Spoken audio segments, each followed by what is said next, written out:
पिछले वीडियो में हमने पढ़ा था कार्बन चक्र।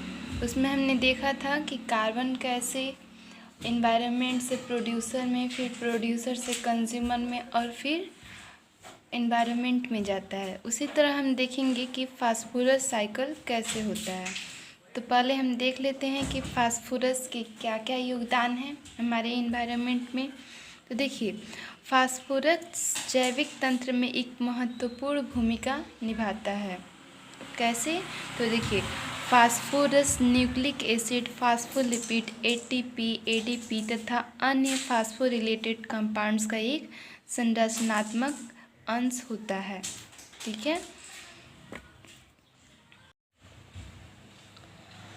पौधों को अपने पोषण के लिए इनऑर्गेनिक फॉस्फेट की आवश्यकता होती है।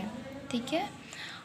यह इनऑर्गेनिक फॉस्फेट पौधे भूमि से प्राप्त करते हैं और फास्फोरस का मुख्य स्रोत चट्टान है, जिसमें सेडिमेंट्री साल्ट के रूप में फास्फोरस पाया जाता है। ठीक है। चलिए हम देखते हैं प्रोसेस ऑफ फास्फोरस साइकिल। ठीक है, यानी कि फास्फोरस साइकिल का प्रोसेस क्या होता है। देखिए, प्रकृति में फास्फोरस चट्टानी लवण के रूप में पाया जाता है।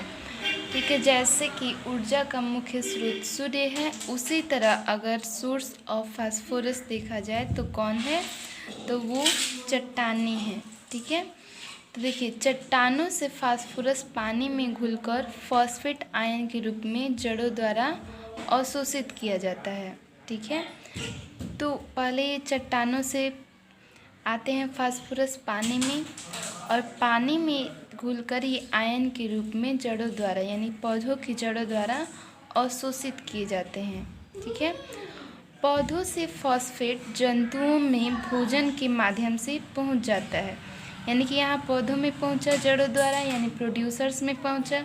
अब प्रोड्यूसर से कंज्यूमर में जाएगा। ठीक है। तो पौधों से फॉस्फेट जंतुओं में, यानी कंज्यूमर में भोजन के माध्यम से पहुंच जाता है, और कंज्यूमर्स की मृत्यु के बाद फास्फोरस डिकम्पोजर्स की मदद से कार्बनिक फॉस्फेट के रूप में भूमि में मिल जाते हैं। ठीक है, यानी कि भूमि से फिर भूमि में पहुंच गए। तो इस तरह एक साइकिल पूरा हुआ। चलिए हम देखते हैं फास्फोरस साइकिल को एक डायग्राम के द्वारा।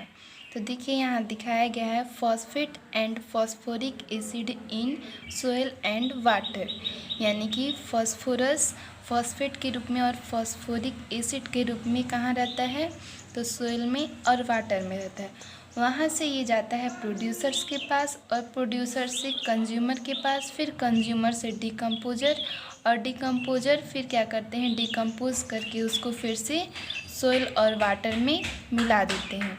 तो ये तो हुआ फास्फोरस साइकिल थ्रू एनिमल्स, यानी कि जीवों के द्वारा, प्रोड्यूसर्स के द्वारा।